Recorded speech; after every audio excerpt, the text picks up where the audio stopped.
Es un privilegio hermoso que el Señor me conceda compartir con ustedes en esta noche. Vengo desde Puerto Rico. Estuve hoy realizando algunas labores allá en una estación de radio llamada Buenas Nuevas y me siento muy agradecido. Le agradezco al pastor, a los líderes y a todas las personas que tuvieron a bien invitarme, incluso también a Lázaro. Gracias por esta hermosa experiencia. Y desde Puerto Rico estaba orando por este lugar. ¿Cuántos saben que Dios contesta nuestras oraciones? ¿Cuántos saben eso? Y el Señor nos ha permitido, sin duda alguna, ver su mano en cada área de nuestra vida. Y hoy quiero compartir con ustedes una palabra, creo que corta, y quizás al final pueda tocar y adorar junto a todos ustedes. Pero se me pidió que hablara un poco acerca de la adoración, ¿no? ¿Cuántos adoradores hay en este lugar? ¿Cuántos dicen amén a eso? ¿Cuántos aspiran cada día a ser mejores adoradores para el Señor? Porque eso busca Él. Y adorar, sin duda alguna, tiene mucho más que ver con obediencia que con música. Adorar tiene mucho más que ver con obediencia que con artes. Adoración tiene mucho más que ver con la palabra fidelidad, porque incluso el que no sabe siquiera tocar algún acorde o construir una armonía es un adorador para el Señor. Amén, iglesia. Y quiero compartir con ustedes un pasaje que seguramente han leído. Me gustaría que fueran a la Biblia y buscaran Segunda de Crónicas, capítulo 7, verso 14. Segunda de Crónicas, capítulo 7, verso 14. Y allí encontramos una guía, un mapa, para aquellos a quienes nos apasiona ser fiel a Dios y ser verdaderos adoradores. Segunda de Crónicas, capítulo 7, verso 14. En mi caso voy a estar leyendo la Nueva Traducción Viviente. Y les invito a todos a que me acompañen en oración. Padre Santo y Padre Bueno, hoy te damos gracias por esta experiencia hermosa que nos regalas. La oportunidad de acercarnos a ti con libertad. La oportunidad de acercarnos a ti mediante tu misericordia. Reconocemos, Padre, que lejos de ti y fuera de ti, nada podemos hacer. Reconocemos que no hay bien para nosotros distantes de tu presencia. Reconocemos, mi Dios, en esta hora que nada somos sin tu mano, que nada somos sin tu hablar. Y te suplico que tapes mi boca si eligiera un camino incorrecto. Pero te suplico en esta hora que coloques en mis labios y en mis pensamientos aquello que deseas sembrar en el corazón de tu pueblo. Te suplico que nos hables. Te suplico que en tu misericordia nos dirijas en esta palabra. Que operes nuestros corazones y que haya fruto de espíritu en este lugar y en cada uno de nosotros. Trae a tu pueblo gozo, trae a tu pueblo dirección, trae a tu pueblo aliento, bendición sobre todas las cosas. En el nombre de Jesús, amén y amén. Iglesia, dice la palabra del Señor, Segunda de Crónicas, capítulo 7, verso 14. Pero si mi pueblo que lleva mi nombre se humilla y ora, busca mi rostro y se aparta de su conducta perversa, yo oiré desde los cielos, perdonaré sus pecados y restauraré su tierra. Pero si mi pueblo que lleva mi nombre se humilla y ora, busca mi rostro y se aparta de su conducta perversa, yo oiré desde el cielo, perdonaré sus pecados y restauraré su tierra. El Señor añada bendición a su palabra. Iglesia, ahora sí pueden sentarse. En el mundo hay muchas personas que pudieran definir la palabra éxito. El éxito es una de esas palabras o nombres que vende libros. Usted se encontrará en la librería muchísimas palabras como o oraciones como esta. 5 pasos para el éxito. ¿Sí o no? 3 pasos para una vida exitosa. Porque el éxito es una palabra que vende muchas cosas. Pero para un hijo de Dios, éxito no es otra cosa que dejar de ser oidores y comenzar a ser hacedores de la palabra del Señor. Éxito en el Señor no es otra cosa que hacer la voluntad de Dios en la tierra. Así que cuando hablamos de adoradores exitosos, Cuando hablamos de gente que quiere y planifica ser adoradora, estamos hablando de personas que tienen una voluntad constante e inquebrantable de hacer la voluntad de Dios. Y en este pasaje se nos regalan unas cuantas garantías. Se nos regalan unas cuantas recompensas. Se nos dice, mi sanidad irá contigo, mi restauración irá con mi pueblo, siempre y cuando sucedan estas cosas. Cuando leemos Segunda de Crónicas, yo creo que esto es el termómetro de la salud espiritual de un adorador. Segunda de Crónicas, este pasaje que estamos leyendo, es el termómetro espiritual, aquello que está midiendo si vamos por buen camino o vamos por mal camino. Aquello que está midiendo si nuestra adoración es genuina o no. Y si alguna de estas cosas no está en una buena posición en nuestra carrera de adoradores, entonces cantamos bien, entonces hacemos buenas artes, pero si nuestra vida no tiene una consonancia, no una disonancia, si nuestra vida no está consona con algunas de estas no propuestas, estos mandatos que dicen Segunda de Crónicas, entonces puede que sepamos cantar, pero a lo mejor no sabemos adorar. ¿Y cuántos aquí, canten o no canten bien, desean adorar al Rey de Reyes y Señor de Señores? Y aquí hay unas cuantas recompensas. A Dios sabe que al ser humano le gustan las recompensas. A Dios sabe que al ser humano le gustan los premios. La Biblia está llena de premios y de recompensas, pero a consecuencia o la antesala de esas recompensas son peticiones que Dios nos ha hecho como hijos de Él. Así que esas cuatro o esos 4 escalones para nosotros quizás convertirnos o ser verdaderos adoradores de Dios son muy sencillos. El Señor nos dijo primero, la garantía de mi restauración es la consecuencia de si te humillas, si oras, si buscas su rostro y si te apartas de lo perverso. Vamos a comenzar a hablar desde allí. 4 condiciones para una cercanía real con Dios. 4 condiciones para no solo ser buenos músicos, buenos cantantes, buenos servidores. 4 condiciones para ser realmente adoradores, para tener una relación restaurada con Dios, para tener una cercanía íntima, ni distante, ni de lejos, ni con interrupciones, no de lejos. Para tener una comunión restaurada con Dios, Jesús tuvo que morir en una cruz. Y cómo de pronto hacemos honra a ese sacrificio si te humillas, si oras, si buscas mi rostro y si te apartas de lo perverso. Así que comenzamos de esta forma. Comenzamos hablando acerca de la humillación. La humillación es aquello que te define como un dependiente. Es más vendible en una librería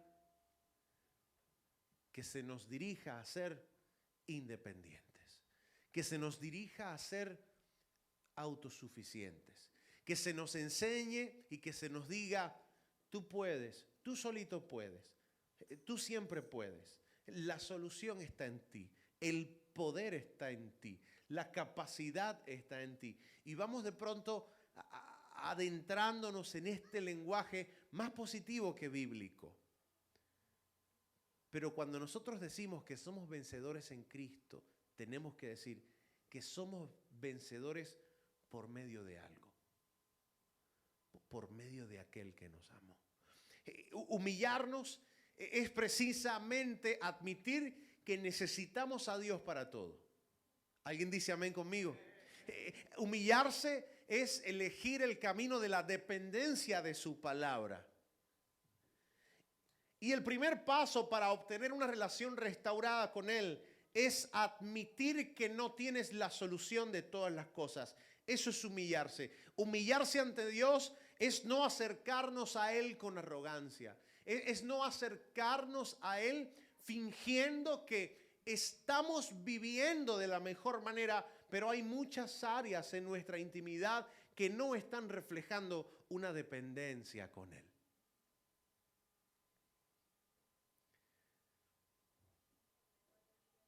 La humildad es una elección, no es algo que Dios te da. Yo no digo, Dios, hazme más humilde. No, esa es tu elección. Y la palabra dice que a los humildes Dios los ve de cerca. ¿A alguien en este lugar le agrada que Dios te vea de cerca? La humildad es una elección, no es algo que Dios te da, es algo que tienes que elegir. Y en vez de decirnos que oremos por la humildad no es una idea, es una acción. La humildad no es una filosofía. La humildad es una decisión cotidiana. La humildad es hacer, no decir. La humildad es ser. ¿Y cómo se ve la humildad en nuestra vida? ¿Qué rostro tiene la humildad de nuestro día? ¿Qué rostro, qué apariencia tiene la humildad en la vida de un adorador? Oye bien esta. La humildad tiene este rostro. Las personas que confiesan su pecado apenas se dan cuenta que se han equivocado. Es aquel que puede, que elige, que decide confesar inmediatamente su pecado una vez se da cuenta que ha fallado.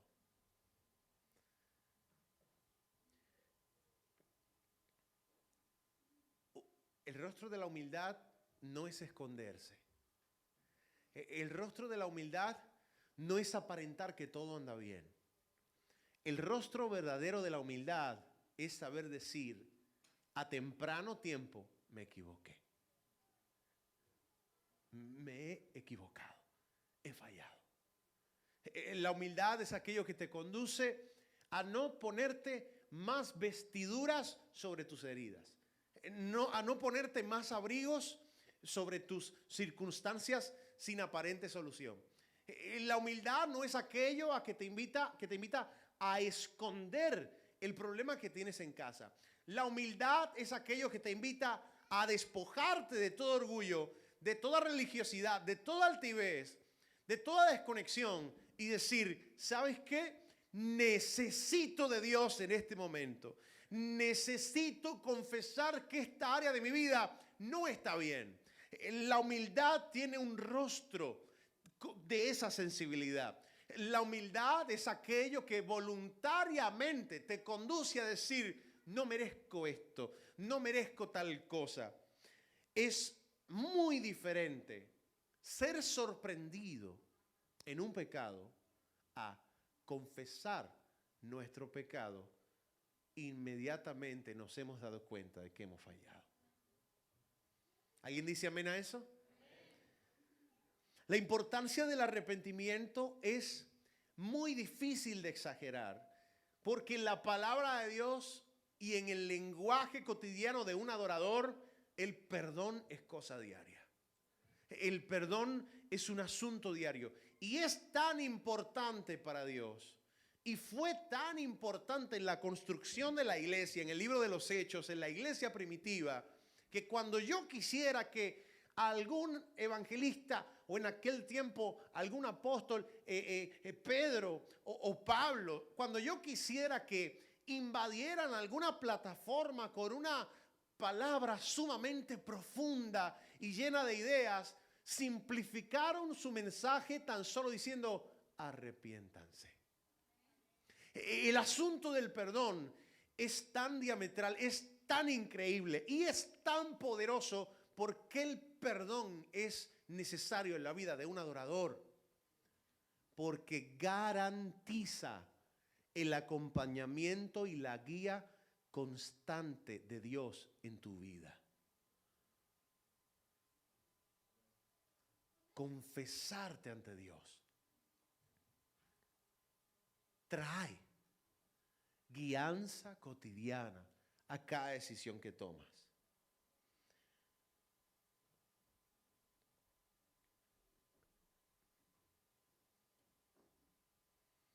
Si el arrepentimiento estaba tan arriba en la lista de Jesús, entonces debemos prestarle atención.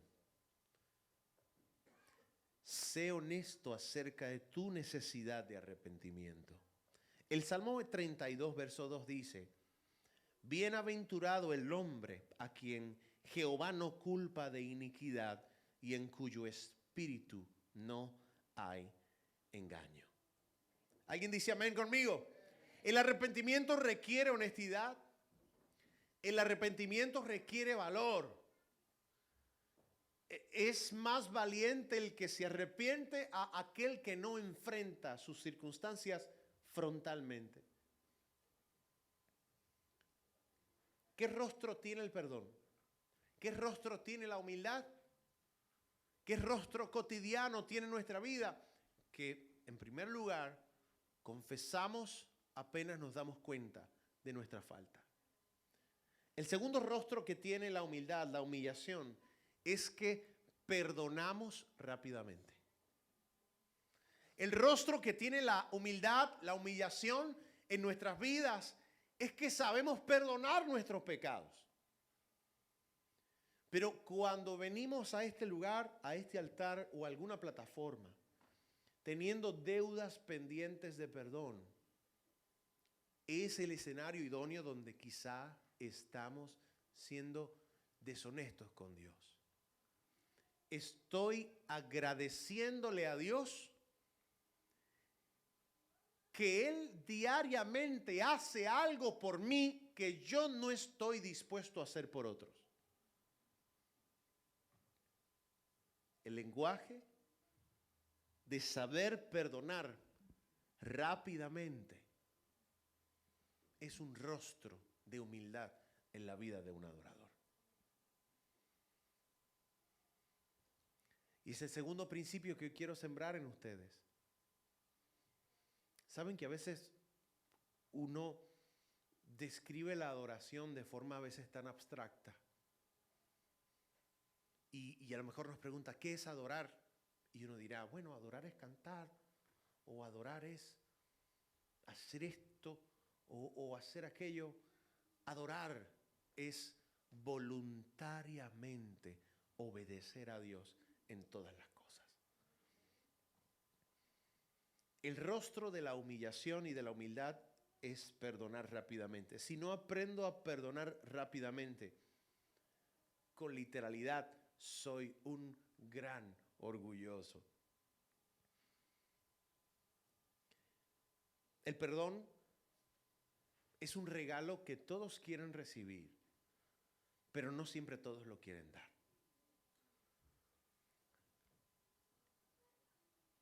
El día que decidimos perdonar a quienes nos ofenden, ese día le estamos testificando al mundo y a nuestra familia quién es Jesús. El día que eliges perdonar a tus ofensores es el día que más te pareces al Jesús de los evangelios. El día que eliges perdonar a alguien. Y uno dirá, ¿y qué significa perdonar? Perdonar significa cancelar deudas impagables. Eso es perdonar. Hay una gran diferencia entre ser perdonadores y ser justos. Lo grande de esto es que nuestro Padre Celestial es justo y perdonador. Es justo y misericordioso. Pero fíjense en algo. Si Dios solo fuera justo, que es una muy buena cualidad y que es una muy buena característica, que hayan personas justas en el mundo, esto es algo totalmente necesario, ¿sí o no? Tiene que ser un país justo, claro que sí. Pero si Dios solo fuera justo y no fuera misericordioso, si usted como cristiano solo fuera justo y no fuera misericordioso, si usted mirara a los demás solo con sed de justicia y no mirara a los demás con sed de ser compasivo, la humanidad tendría un gran problema. Si Dios mirara mi corazón solo con justicia y no con misericordia, yo tendría graves problemas. Porque al fin y a la postre, si Dios solo fuese justo, entonces habría de darme lo que yo merezco. Pero como Dios es misericordioso, no solamente me da a veces lo que merezco, suele darme lo que necesito. ¿Alguien puede decir amén? Y el rostro de la humillación en un adorador es aquella persona que se acostumbra no a darle a la gente lo que merece, sino brindarle a la gente lo que necesita. Alguna vez yo en un contexto, no sé cómo llamarle, se me ocurren algunas frases que le decimos allá en Puerto Rico, pero no creo que sean propicias acá. Pero alguna vez en un momento de gravedad usted le ha dicho, lo que esa persona se merece es un buen golpe. Lo que se merece. Y cuando uno se pregunta, ¿y lo que merece será lo que necesita?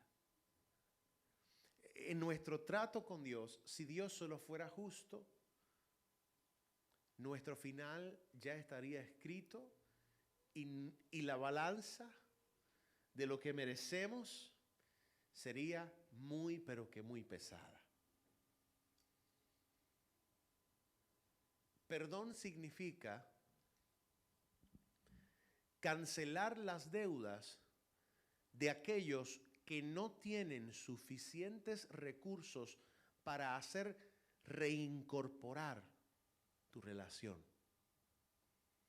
Es aquella persona que te ha ofendido a un nivel tan profundo, que te ha hecho un daño tan grande, que no le bastaría su vida entera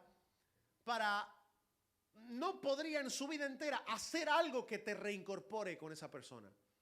Es esa persona que tú dices, no importa lo que haga, esto no va a mejorar. No importa lo que diga, esto no va a mejorar. No importa qué haga por mí, luego de esto, no va a lograr que yo me sienta mejor. Eso usualmente son deudas impagables. Nosotros con Dios teníamos una deuda impagable.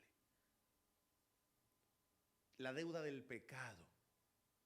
Y ninguno de nosotros contaba, ni cuenta, ahora sí contamos, ninguno de nosotros contaba con los recursos ni con los méritos propios para saldar la deuda del pecado.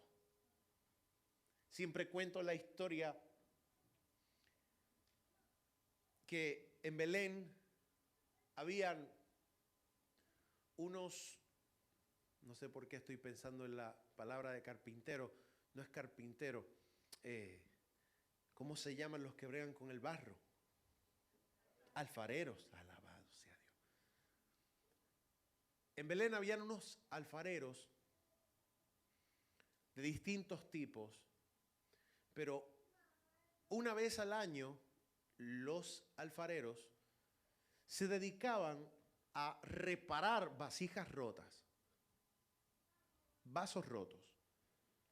En los tiempos bíblicos se les llamaban a esos vasos, vasos de honra, vasos de misericordia y vasos quebrantados.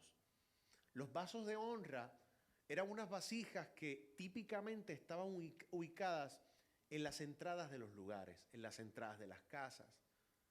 Y la idea de esas vasijas de honra era que las personas lavaran sus pies, lavaran sus manos. Habían vasos de honra que era agua para beber. Antes de entrar a cualquier casa. Los vasos de misericordia que se preparaban en los espacios de la alfarería eran vasos que cumplían la misma función de un vaso de honra, pero que eran ubicados en medio del camino. Qué acción más linda de aquel pueblo, ¿no les parece? Lo grande de los vasos de misericordia era que cualquier persona tenía acceso a ellos, incluyendo un leproso, incluyendo un extranjero. Y es como contraproducente, a veces vemos a aquel pueblo de Dios ser un poco rough o difícil con los extranjeros, pero por otro lado, en algunos tiempos, típicamente las mujeres viajaban largas distancias a pie para dejar ubicados en medio del camino vasos de misericordia, para que cualquiera que andara por el camino con sed pudiera saciarse. Y una vez al año, el alfarero abría espacio en su taller para reparar vasos quebrantados. ¿Y cómo el alfarero reparaba los vasos quebrantados? El alfarero salía de su taller a buscar una sanguijuela, un animalito que se alimenta de la sangre de otros, atrapaba esas sanguijuelas, las llevaba a su taller, las mataba y utilizaba la sangre de esa sanguijuela para mezclarla con el barro y con el agua. Y la sangre es precisamente lo que hacía, al coagularse, lo que hacía que la reconstrucción de ese vaso quedase sólida. ¿Por qué les cuento esta historia? Porque lo hermoso de nuestro Jesús, nuestro alfarero, el hacedor de nuestra restauración, quien pagó la deuda de nuestra rotura, Jesús no salió de su taller a buscar animalitos la cual sacrificar. Nuestro Jesús se despojó de sí mismo, decidió humanizarse, no para buscar sanguijuelas, para entregarse a sí mismo y con su propia sangre reconstruirte.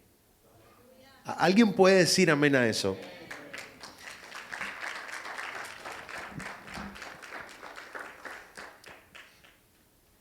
El perdón es luchado. Imagine cada proceso a la cual se enfrentó Jesús para al final y al cabo demostrarte que te ama y demostrarte que te perdona.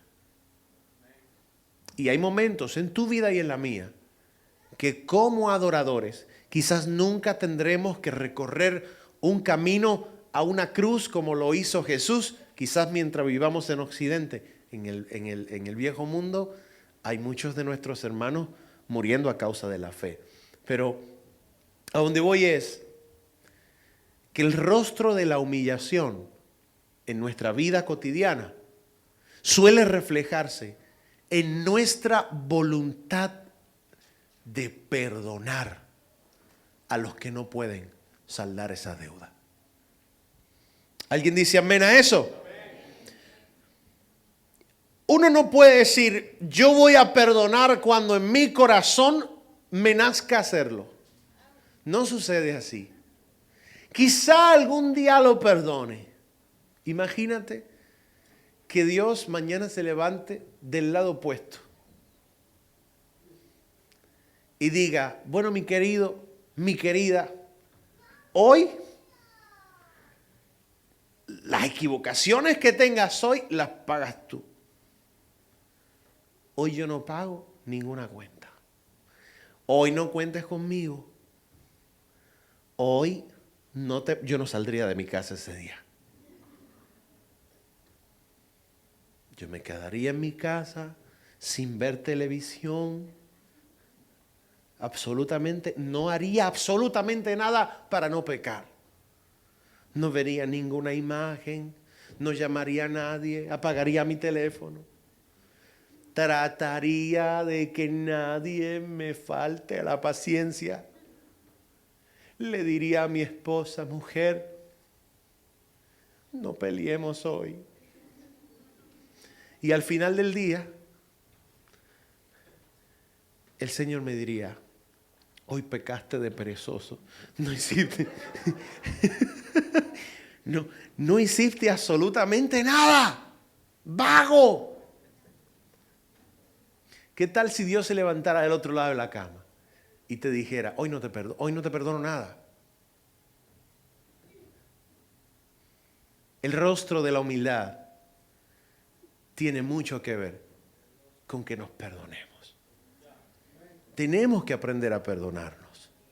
A veces la cercanía produce desprecio. Mientras más te acercas a alguien, en la televisión se ve bien el maquillaje.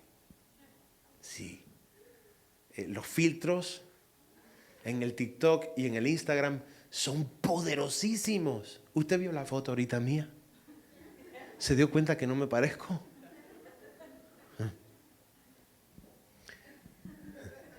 Mire.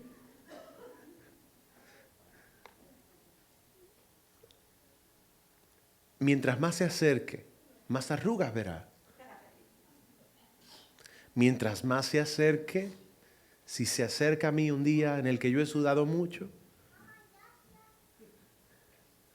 la cercanía a veces produce confrontación, pero la iglesia de Cristo tiene que aprender a perdonarse.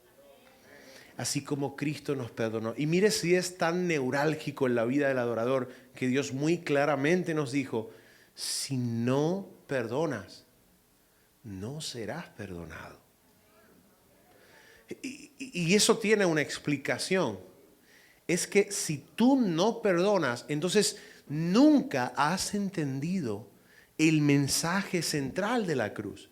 Si tú no perdonas, en realidad no has entendido lo que yo hice por ti. Aun cuando éramos enemigos de Dios, Cristo murió por nosotros. Entonces no hemos entendido el mensaje central del Evangelio. Dice la palabra en Efesios 4:32. Sean más bien amables unos con otros, misericordiosos, perdonándose unos a otros, así como también Dios los perdonó en Cristo. Y ese versículo tiene la clave para entender el perdón. Además de que perdonar es un mandato, el perdón es un regalo que debo extender de la misma forma en la que se me otorgó a mí. Para perdonar no es posible preguntarse, ¿él merece mi perdón? No, si merece tu perdón, eso se llama justicia.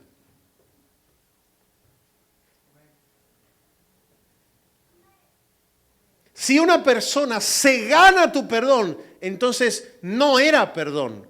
Es que hizo todo lo que tenía que hacer para recuperar su relación contigo. Entonces usted está siendo justo o justa, pero perdonar es cancelar esa deuda, es no hablar más acerca de esa deuda, es no cobrar intereses porque esa deuda ya no existe. Los cristianos que guardamos rencor o que nos negamos a perdonar a otros, hemos perdido de vista lo que el propio perdón ha implicado de parte de Dios a nuestra vida. ¿Cuánto le costó a Jesús? Su vida. ¿Qué rostro tiene la humillación? ¿Qué rostro tiene la humildad en el adorador? No tomamos venganza de quien nos trata injustamente. ¿Alguna vez le ha pasado algo malo a su ofensor o a aquella persona que a usted no le caía bien y usted dice, Dios mío, qué bueno? Y para rematar decimos, gloria a Dios. Sí, ¿verdad que a veces ha sucedido tal cosa? Esa persona se derriba o se derrumba o algo le pasa y uno dice, Dios mío, es que tú eres fiel. ¿Cómo?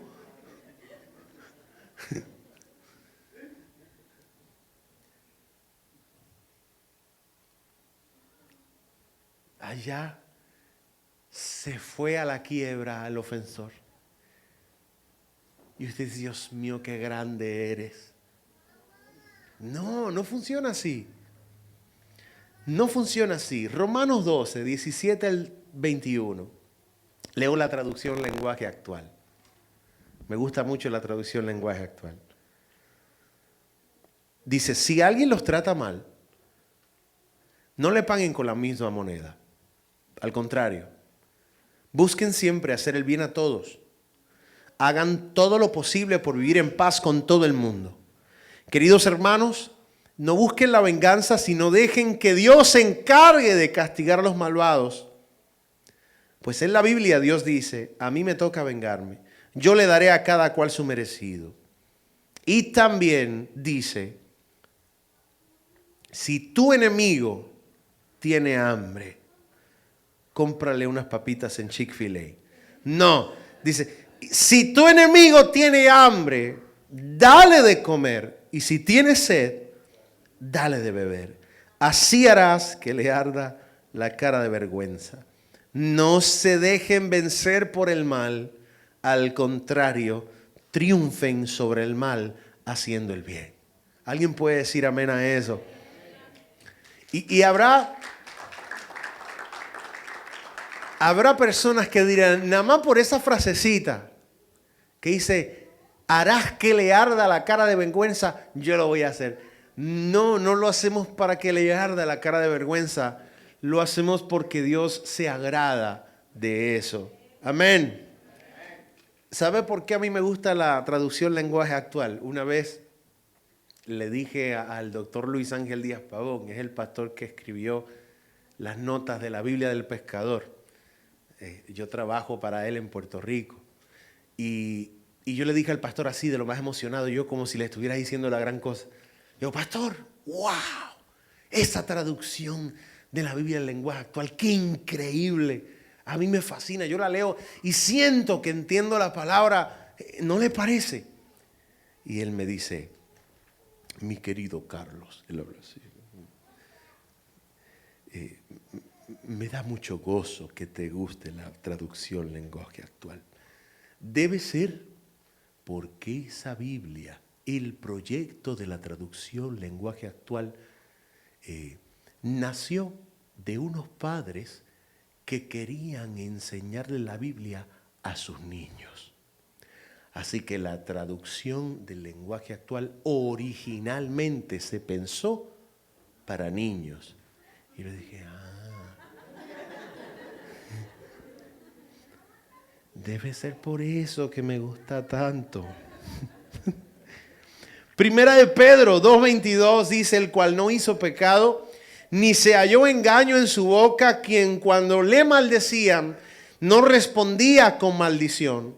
Cuando padecía, no amenazaba, sino encomendaba la causa al que juzga justamente.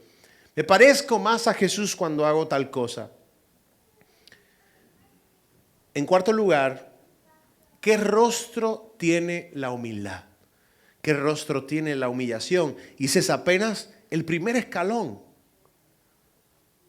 Mi garantía de restaurar esto que tenemos, si te humillas. ¿Qué rostro tiene la humillación? Buscar maneras de servir a otros y no esperar ser servidos.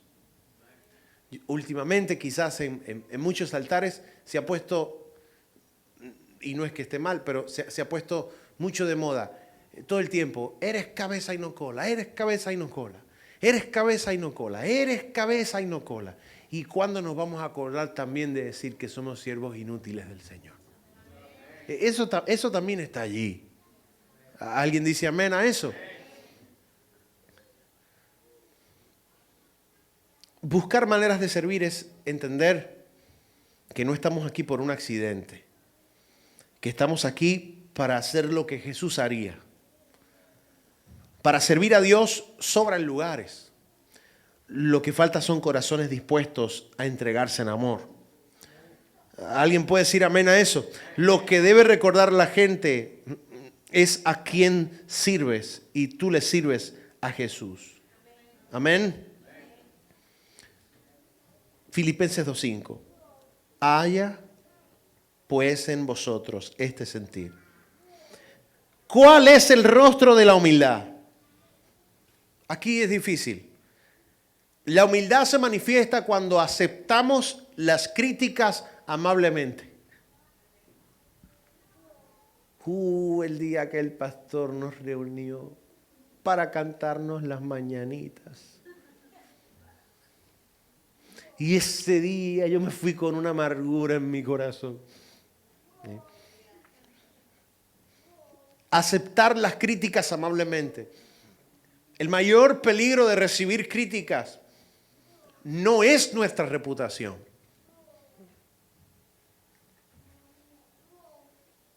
El mayor peligro al recibir críticas es mi corazón si no anda derecho con el Señor.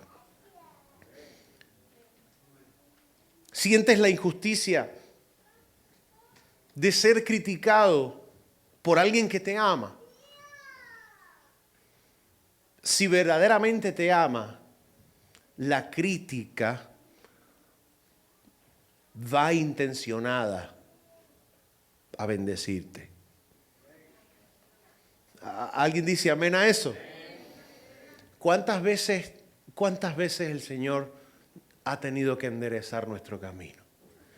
¿Cuántas veces el Señor nos ha tenido que decir? Es una palabra que las esposas dicen con mucha regularidad cuando el marido se equivoca. Una palabra profética. ¿Sabe cuál es? Te lo dije. ¿Sí? Te lo dije. Te lo dije que no hicieras esto. ¿Qué sabiduría? ¿Qué sabiduría tiene mi mamá? Te lo dije.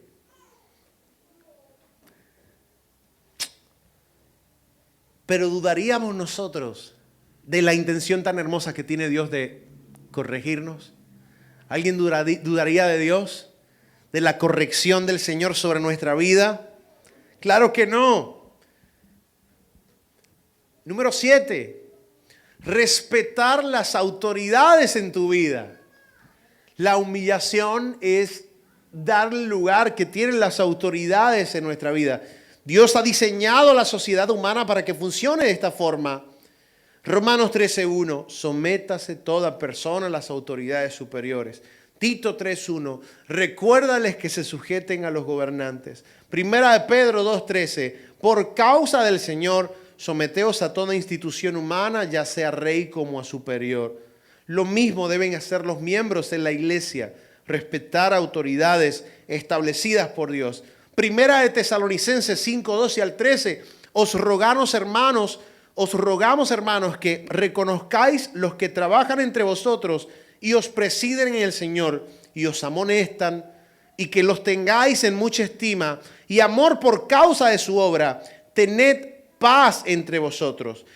Tito 2:15, esto habla y exhorta y reprende con toda autoridad. Nadie te menosprecie.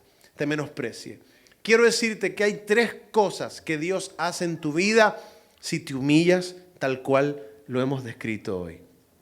Lo primero que hace Dios es guiarte.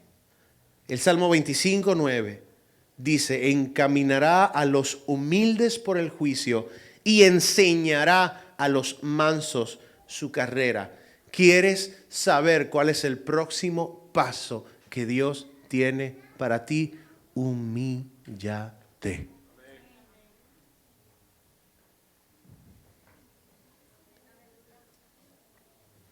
Lo segundo que hace Dios es bendecirte. Isaías 66:2, con mis manos hice tanto el cielo como la tierra, son míos, con todo lo que hay en ellos. Yo el Señor he hablado, bendeciré. Diga conmigo, bendeciré a los que tienen un corazón humilde y arrepentido, a los que tiemblan ante mi presencia. Yo estoy leyendo la Nueva Traducción Viviente. Esa no es para niños.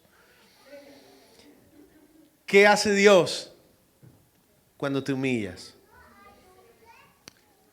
Alivia tu ansiedad. Mateo capítulo 11, verso 29 dice, Llevad mi yugo sobre vosotros y aprended de mí, que soy manso y humilde de corazón, y hallaréis descanso para vuestras almas. Quiero cerrar ese primer escalón. Humíllate. Yo sanaré nuestra relación. Yo sanaré esta tierra. Primer step. Humíllate. Segundo, si oras. Y aquí solo me detengo para hablarles al respecto. ¿Qué es la oración?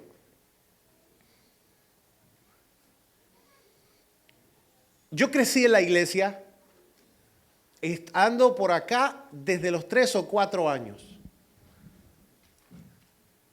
Por la misericordia de Dios. Y no tengo un testimonio muy emocionante. Emocionante en términos de que no recuerdo un evento en mi vida, como allá en Puerto Rico, le dicen así como un crossover, como que este testimonio poderoso, impactante, dice, estuve perdido. En mi caso no sucedió así. Desde que era pequeño andaba trabajando para el Señor en la iglesia. Y aún en el contexto de la iglesia, penetró en mi corazón, se adentró a mi corazón esta única forma de orar. Y cuando yo me iba a mi cuarto en lo secreto, oraba justamente igual a como oraba en un altar lleno de gente. Y usted me preguntará, ¿eso está mal? No, no es que esté mal, pero usualmente cuando oramos en público, nuestra oración está considerando también un modelaje grupal, un elemento también pedagógico. Estamos invitando a nuestra iglesia a acercarse a Dios a través de la oración. Pero la oración es mucho más que agarrar un diccionario de poesía y llenar nuestra oración de personificaciones, de hipérboles, llenar nuestra oración de palabras que en realidad no sentimos. Y me encontraba yo en lo secreto de la intimidad de mi casa diciendo, oh amantísimo celeste, Dios de las lumbreras y de los cielos. Y si yo estuviese en su lugar diría, muchacho, avanza y dime lo que necesitas. Cuando yo hablo con mi madre, que amo, que la respeto y que atesoro nuestra amistad, yo no me acerco a ella diciendo, oh Santísima Madre, que desde niño me formaste en tu vientre. Yo simplemente le digo, mami, bendición, te amo, ¿qué haces? ¿No les parece? ¿No les parece una forma más genuina de acercarte a mamá? ¿No te parece una forma más genuina de acercarte a papá? Simplemente decirle, papá, bendición. Dios te bendiga, hijo. ¿No? Pero hemos elegido una forma tan metódica para acercarnos a Dios en intimidad. Y yo veo a Dios ahí mirando su iWatch. Se va a gastar 5 minutos utilizando palabras que nada representan lo que hay en su corazón. Mi madre me diría, muchacho, avanza que tengo prisa, dime. Orar es algo más que juntar palabras que rimen. Orar es algo más que utilizar palabras distantes. Orar es entrar en comunión con nuestro Hacedor. Orar es entrar en comunión con aquel que antes de abrir nuestros labios ya sabe el contenido de lo que hay allí. Orar es tener una experiencia sobrenatural y poderosa con aquel que nos conoce perfectamente bien desde antes de la fundación del mundo. Disfruta cuando hablas con Dios. Disfruta plenamente tu relación con Dios. Acércate a Él sin titubeos, sin disfraces, sin camisas falsas. Acércate a Él no de otra forma que no sea de una genuina manera. Él tiene sus manos abiertas para abrazarte y recibirte. Él es tu Padre. Es tu papá. No hay por qué fingir, no hay por qué intentar ser lo que es aquel, ser lo que es aquella. Puedes ser tal cual cuando te acercas a Dios. ¿Alguien puede decir amén? Acércate a corta. Allá le decimos a soga corta. Acércate de inmediato. Papá, te necesito. Directo al punto. Necesito hablar contigo porque no me siento bien.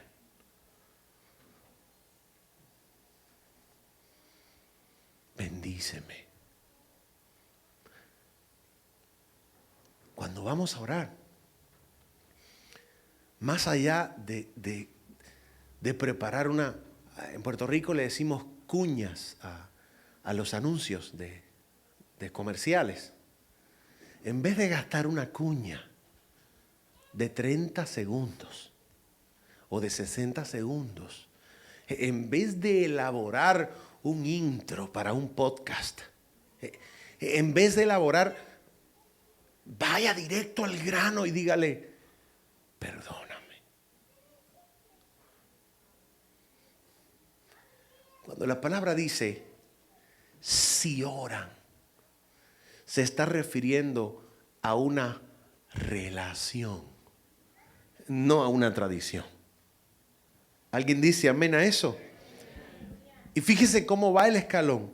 Lo más duro, lo más difícil es humillarse.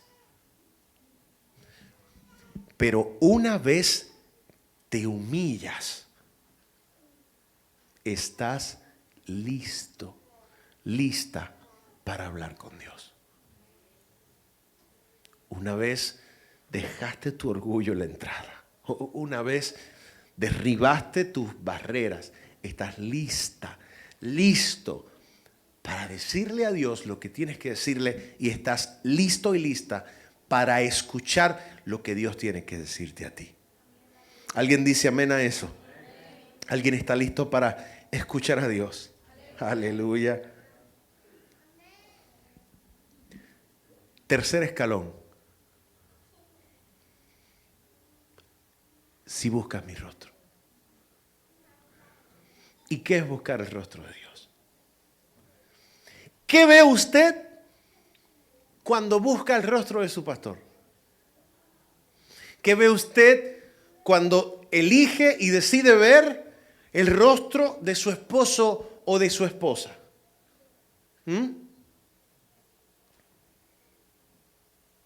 Hay momentos en que un marido ha recibido la acusación de su esposa. ¿Qué miras? ¿Qué miras? ¿Qué andas mirando? Lo pongo como un ejemplo genuino para decirle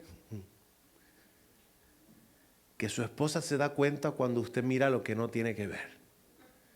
No. Bueno, sí se da cuenta. Pero lo que quiero decirle es que cuando usted busca el rostro de Dios, está buscando qué es lo que Dios está viendo. Buscar el rostro de Dios es querer ver lo que Dios está observando. Es querer mi vida desde la mirada de Dios. Es querer ver a mi familia desde el observar de Dios. Es querer ver mis decisiones desde la perspectiva de Dios. Es dejar de ver las cosas desde abajo para tener un panorama sabio y divino de lo que está pasando en la tierra. Buscar el rostro de Dios no es solamente ver lo que Dios está viendo, es escuchar lo que Dios está hablando. De un rostro se distinguen muchas cosas. De un rostro, en un rostro se distingue hacia dónde se ve se distingue qué está diciendo. Y como adoradores es sumamente necesario que nos humillemos. Es sumamente necesario hablar con Dios de veras. Y es sumamente necesario saber qué está Dios viendo y qué está Dios hablando. Amén, iglesia. Amén. 3 escalones y hay garantía de restauración sobre nosotros. 3 pasos, hay garantía de Dios sobre nosotros. Si te humillas, si oras, si buscas mi rostro. ¿Y con cuál terminamos? ¿Cuál es la última? Si te apartas de lo perverso. Lo último no es posible sin los primeros 3. Los últimos 2 no son posibles sin los primeros 2. Los últimos 3 no son posibles sin el primer paso. Si me humillo, puedo hablar con Dios. Si hablo con Dios, puedo saber hacia dónde mira y puedo saber qué es lo que está diciendo. Si busco el rostro de Dios, entonces puedo apartarme del perverso camino. ¿Y cómo nos apartamos de la perversidad? Para apartarse de la perversidad, esos primeros 3 escalones tienen que estar fijos allí. Pero para apartarnos de lo perverso, tenemos que aprender a ser familia con aquellas autoridades que Dios ha puesto en nuestra vida. En estos días hablaba con un hijo de la iglesia. Yo pastoreo una congregación en Puerto Rico, en el centro de la isla, se llama Centro de Vida. Y este hijo tenía un gran problema con la pornografía. La pornografía es un tema que le ha hecho mucho daño y no había podido desprenderse de ella al pasar de los años, no había podido distanciarse de ella. Y llegó a esa cita, a esa oficina, a decirme muy honestamente: pastor, no logro vencer esta atadura en mi vida y no sé qué más hacer. Así que yo le pregunté: ¿sabe tu esposa? No, pastor, ¿cómo se le ocurre? ¿Cómo va a saber mi esposa? Yo, bueno, ese es el primer paso. Me va a matar. Y yo, bueno, se va a enojar. Pero si esa mujer juró estar contigo en las malas y en las buenas, yo prefiero que tú le confieses a que te agarre. Confiésale. No, pastor, yo no quiero confesarle. Confiésale. Ella te va a perdonar y te va a ayudar. ¿Por qué quiere que yo le confiese? Bueno, porque para que tú te apartes de lo perverso, tienen que haber personas cerca de ti que te amen, que te quieran y que puedan ayudarte a salir de allí. ¿Y quién mejor que ella, que duerme contigo, que está en tu casa, que sabe cómo piensas? Así que lo aceptó, confesó, y su esposa ha jugado un papel increíble y poderoso a la hora de ayudarle. Hasta mandamos a configurarle un asunto ahí al teléfono.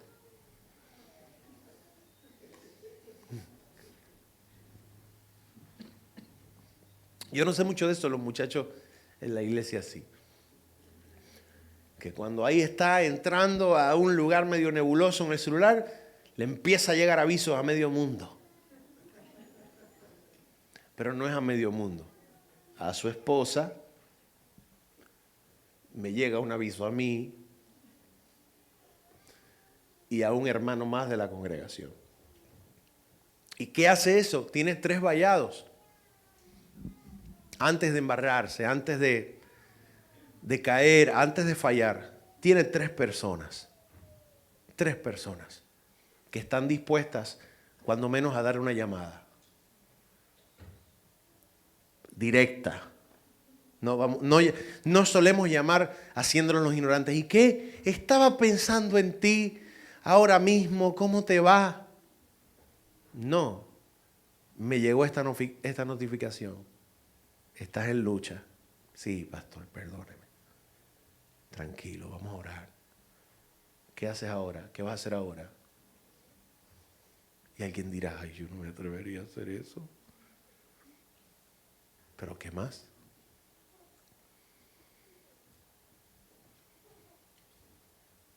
¿Qué es el pueblo de Dios? ¿Qué es ser familia? ¿Qué es ser amigo o amiga verdadera? No es fácil. Claro que no lo es. Pero es necesario. Cuando usted quiera apartarse de lo perverso y entienda que esa área de su vida le supera, no es solo un pecado que ocurrió una vez al año, no, es un pecado recurrente. Eso ya tiene otro nombre. Eso es una fortaleza espiritual. Yo estoy atado a una fortaleza que se opone al camino de mi santidad con Dios. Y eso se debe atender con seriedad para lograr ser verdaderos adoradores en el Señor. ¿Alguien puede decir amén a eso? Estos son los 4 escalones que yo quiero sembrar en cada uno de sus corazones. Sin estas 4 bendiciones, sin estas 4 cosas, no hacemos mucho en el piano, no hacemos mucho en la guitarra, no hacemos mucho componiendo, no hacemos mucho en nuestras labores, si no estamos dispuestos a hacer lo que nos toca en la presencia del Señor. ¿Alguien puede decir amén a eso? Hubo una ocasión, y con esto finalizo, en la que alguien me preguntó, de todo lo que haces en el ministerio, ¿qué es lo que más te gusta hacer? ¿Qué es lo que más disfrutas? El pastorado, la predicación, de todo lo que haces, ¿qué es lo que más disfrutas? Y yo le dije, la composición. Si el Señor me dirigiera en un futuro y me diría, te estás poniendo viejo, escoge una. Si fuera por mí, yo le diría, bueno, Señor, quítame todo, déjame a mi esposa y déjame un piano. Yo te entrego el micrófono, preparamos a un Josué para que siga levantando obra, pero por favor, no me retires la oportunidad de componer. Y quiero decirles esto no para mostrarme como tremendo orgulloso. Si a lo mejor yo no le digo esto, usted jamás se daría cuenta. Pero solo se lo digo porque quiero explicarle algo. Este humilde servidor le ha escrito canciones a muchas personas que usted ama. Y muchas de las canciones que ustedes cantan acá, o algunas de esas canciones yo las he escrito o he estado acompañando a otros amigos compositores. Y usted dirá, dime a quién las ha escrito. No le voy a decir nada.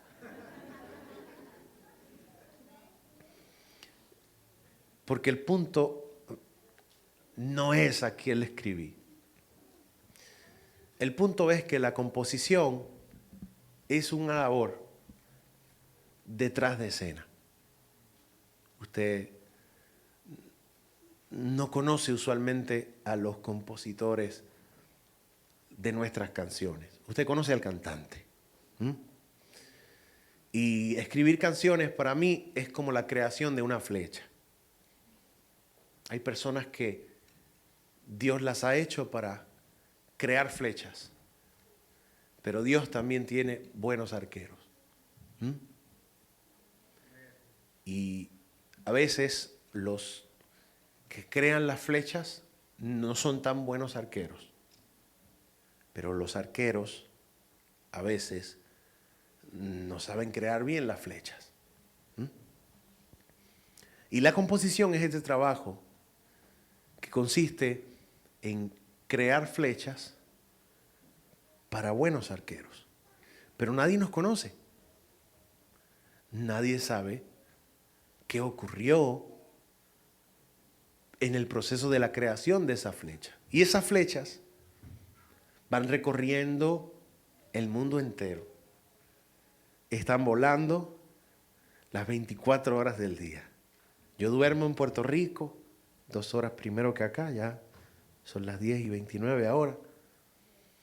Y cuando yo estoy ahí a las 3 de la mañana profundamente dormido, hay una de esas flechas volando en algún rincón del mundo. Cuando yo terminé de predicar en mi iglesia a las 12 del mediodía, todavía en otro rincón del mundo hay una flecha volando en una iglesia. Y hay familias adorando al Rey utilizando una de esas flechas. Y ninguna de esas personas sabe que yo hice esa flecha. El anonimato,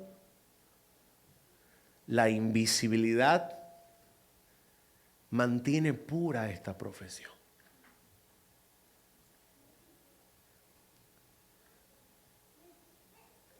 El no requerir la exaltación de tu imagen o de tu nombre mantiene puro el contenido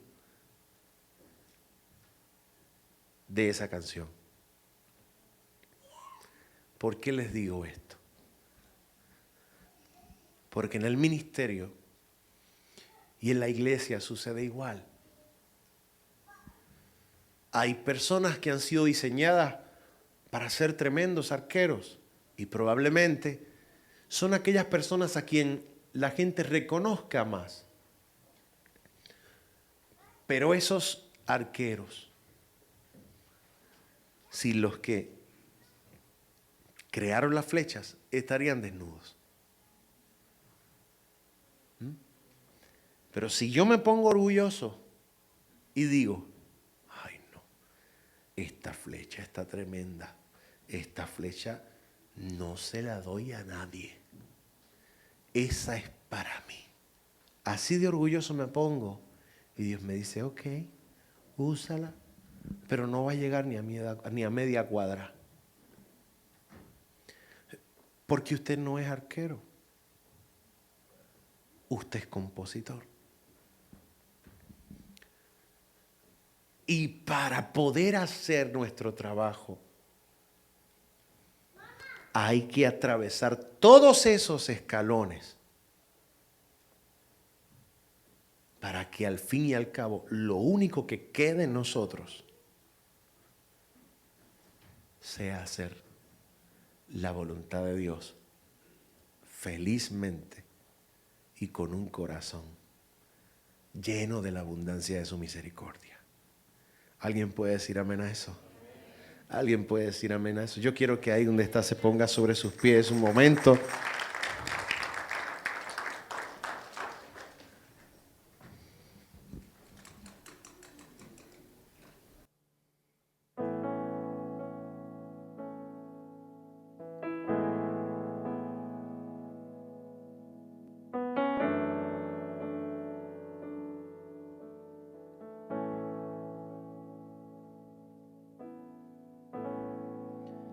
Acércame a ti.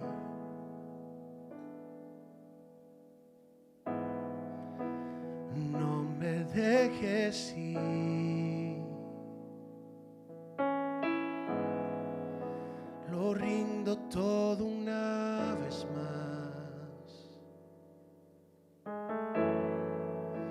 a cambio de tu amistad.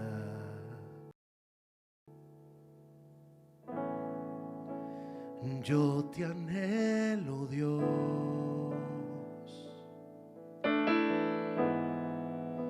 solamente a ti,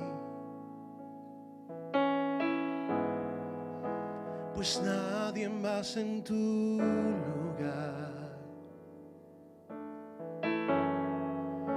me abrazará con tanto amor. Guíame, Señor, de regreso a ti.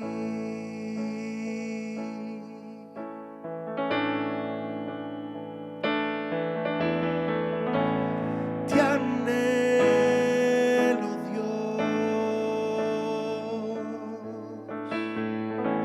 Señor, te necesito.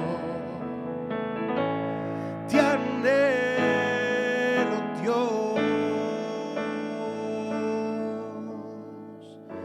Dime cuán cerca estás. Alguien podrá levantar sus manos y decir: te anhelo, Dios, Señor, te necesito. Te anhelo, Dios. Dime cuán cerca, dime cuán cerca estás, oh Dios, mi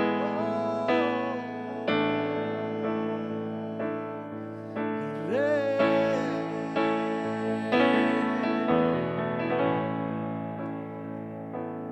Oh Padre mío, oh mi alfarero, tú dame forma. Te anhelo, Dios, Señor, te necesito. Señor, te necesito. Te anhelo, Dios. Dime cuán cerca estás. Dime cuán cerca estás, amado Padre.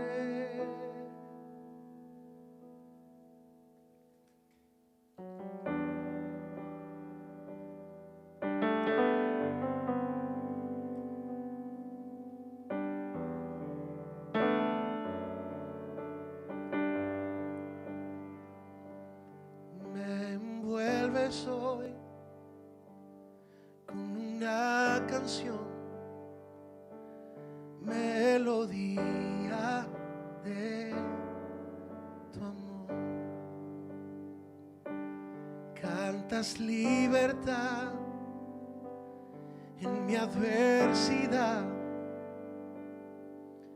hasta que huya el temor.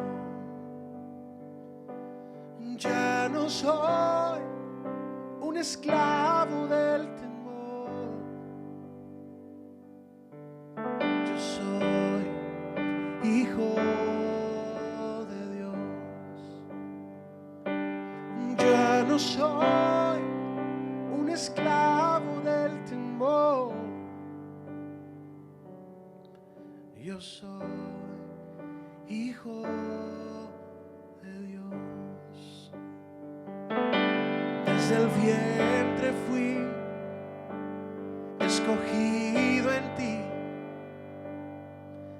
me llamó el amor.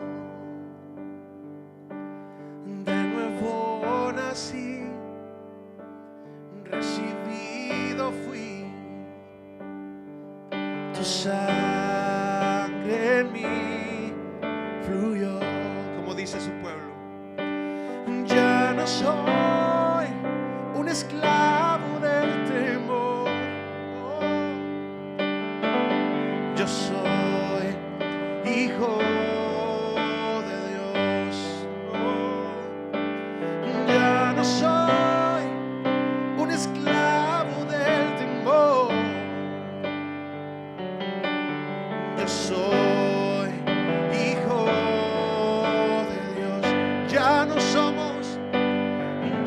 no soy un esclavo del temor. Yo soy hijo de Dios. Oh, ya no soy un esclavo del temor. Yo soy hijo de Dios.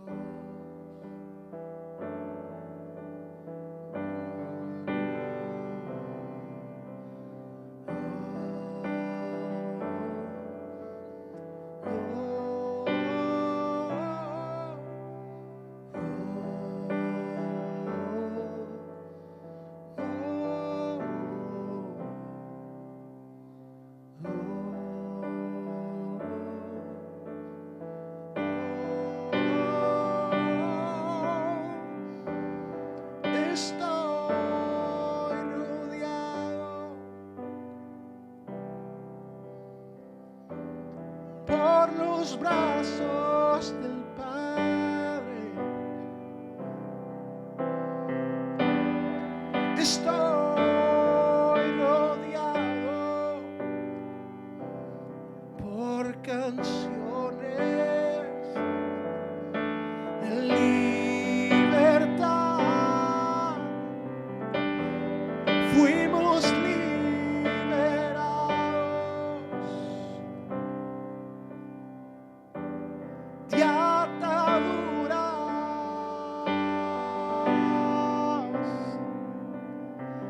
Somos los hijos y las hijas. Cantaremos libres.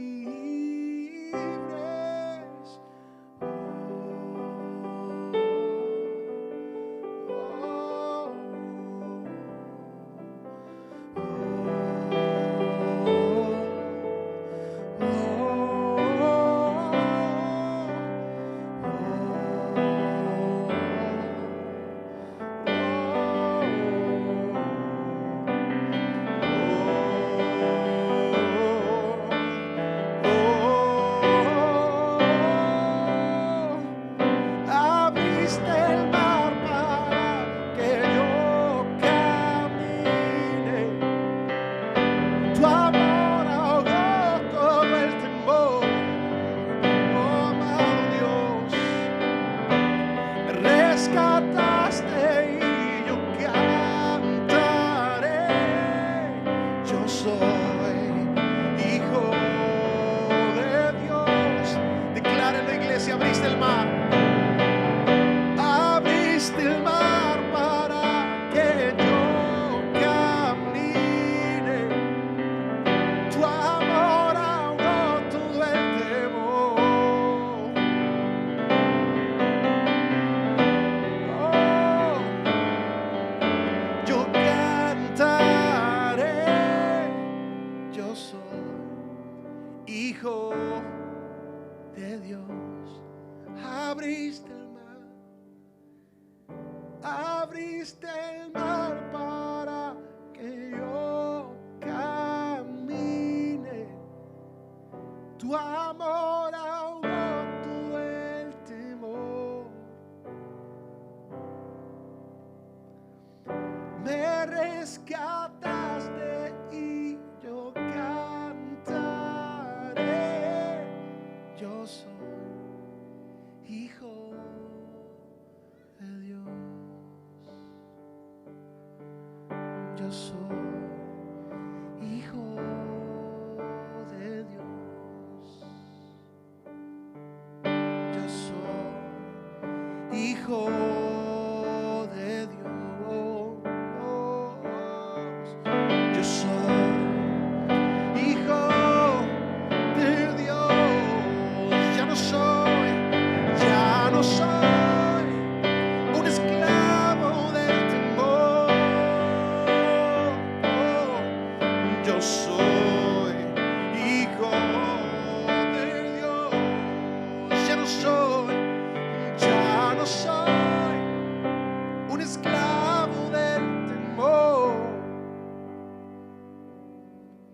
Yo soy hijo de Dios.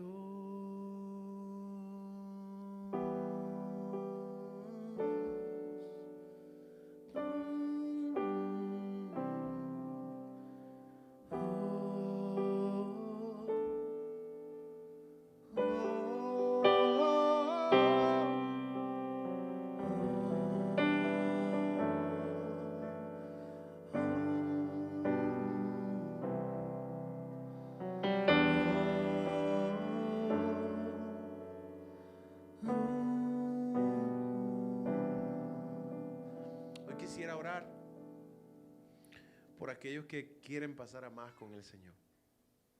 El llamado de hoy es a una profundidad con Dios, es a un avance. El llamado de hoy es a ser honestos con Él, a no jugar.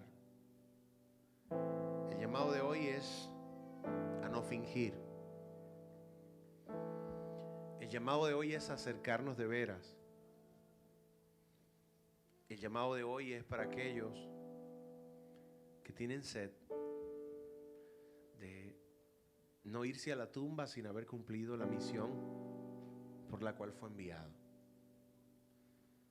El llamado de hoy es para que en el epitafio de nuestra tumba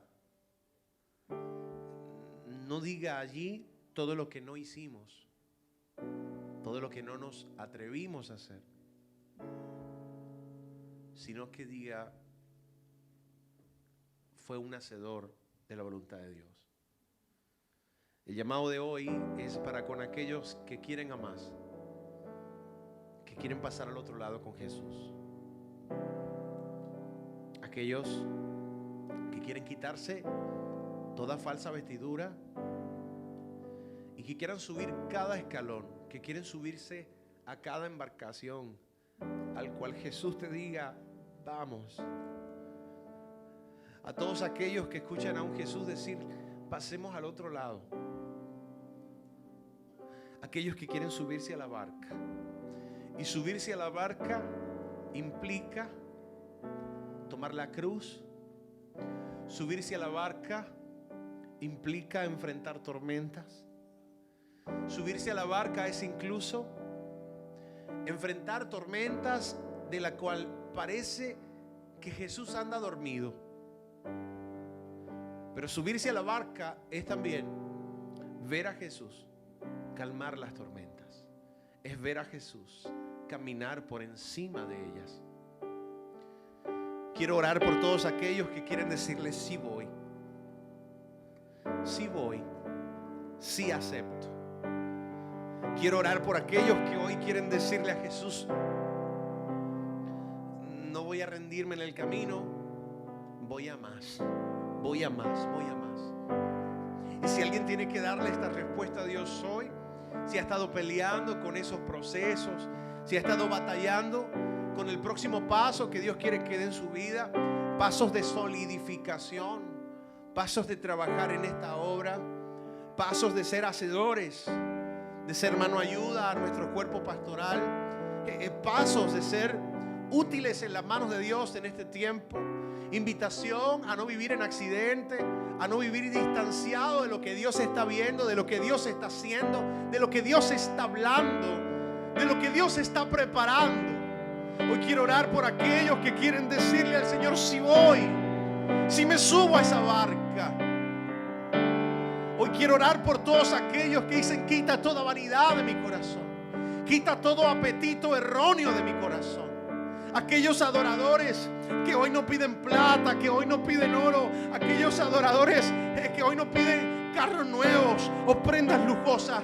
Quiero orar por aquellos que piden su presencia, aquellos que dicen: tenga o no tenga, en abundancia o en escasez, quiero tu presencia, quiero tu presencia, quiero tu presencia, quiero tu presencia, quiero tu bendición, quiero tu pronto auxilio. Aleluya. Te siga acompañado, te siga solo, te siga en multitud o te siga en soledad. Quiero hacer lo que quieras. Quiero hacer lo que quieres. Si hay alguien en esta hora que considera que Jesús te está llamando a más, adorador, adoradora, ven al altar y póstrate ante tu presencia. Ven al altar y póstrate ante su presencia. Y dile al Señor: quita de mí lo que no hace falta y pon en mí.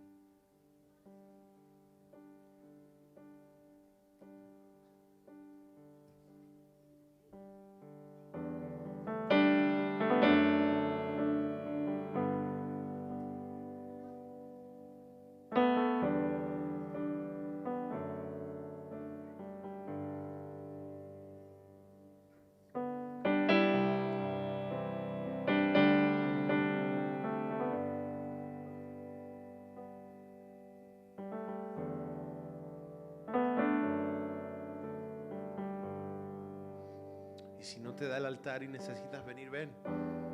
Póstrate en ese pasillo, ven. Y dile que sí al Señor.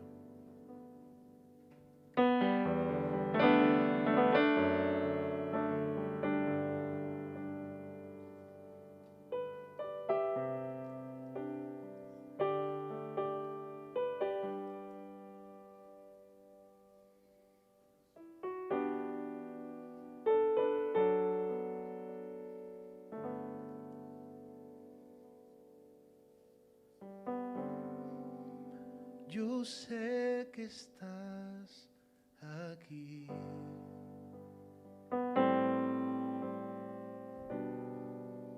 Siento tu caminar.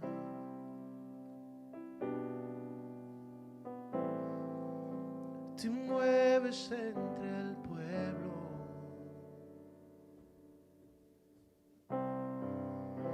Trayendo sanidad.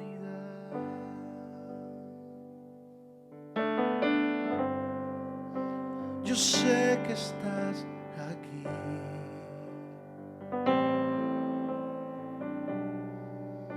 Siento tu caminar.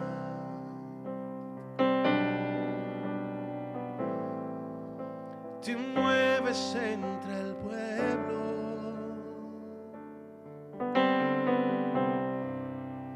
Trayendo sanidad.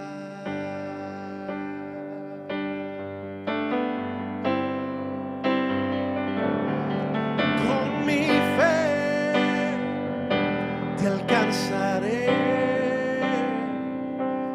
con mi fe, te tocaré, mi milagro recibiré y sé que transformado yo seré con mi fe. Te alcanzaré, con mi fe te tocaré, mi milagro recibiré y sé que transformado yo seré.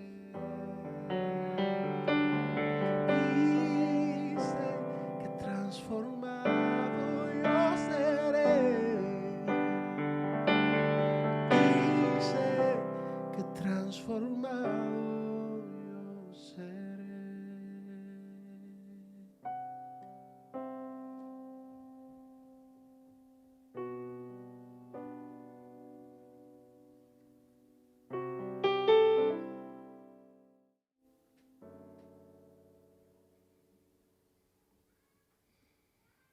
Hoy, Jesús, nos postramos ante ti.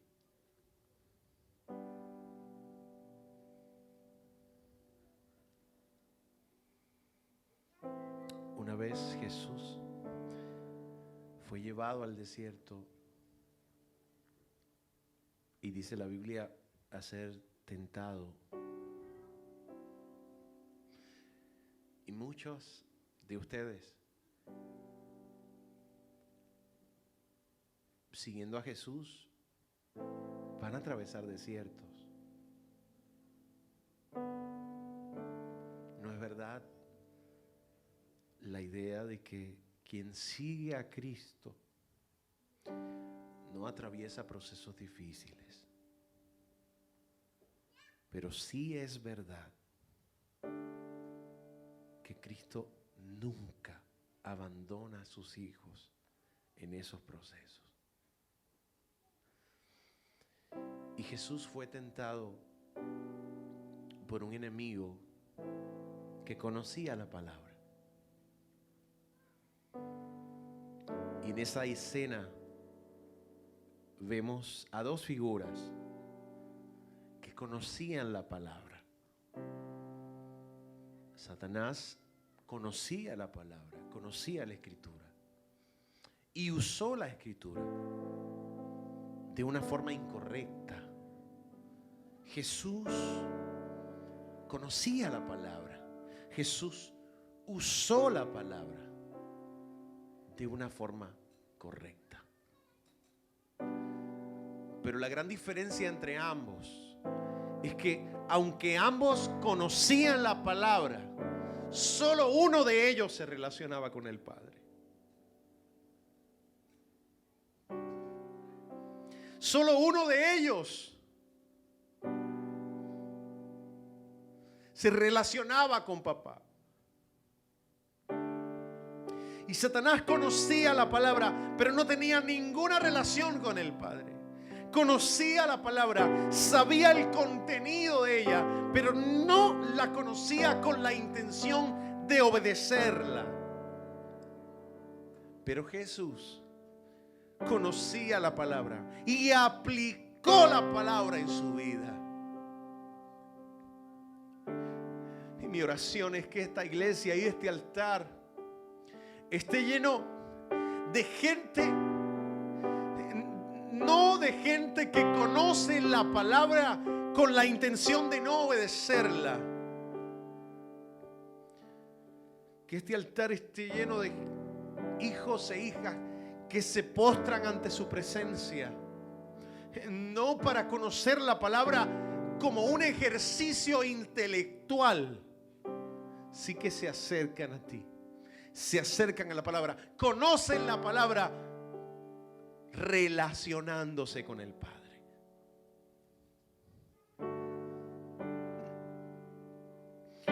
Y en esta hora oramos, Jesús, y nos postramos ante tu presencia, respondiendo que sí, sí, aceptamos el llamado, aceptamos tu invitación, aceptamos tus mandatos y obedecemos tu plan, tu agenda, tu mapa, tu guianza, en el nombre que es sobre todo nombre. Que cada hijo y cada hija en esta hora vea derribada toda agenda que se oponga al plan supremo que tienes para ellos. Nos humillamos, hablamos contigo, buscamos tu rostro y nos apartamos de lo perverso. En el nombre poderoso de Jesús. Amén. Con mi fe te alcanzaré. Con mi fe te tocaré. Mi milagro recibiré. Y sé que transformado yo seré. Oh,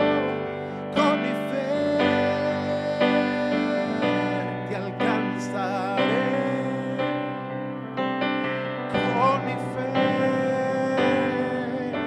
te tocaré. Mi milagro recibiré y sé que transformado yo seré. Dígale al Señor, con mi fe te alcanzaré. Con mi fe te tocaré. Mi milagro recibiré y sé que transformado yo seré. Y sé que transformado yo seré. Y sé que transformado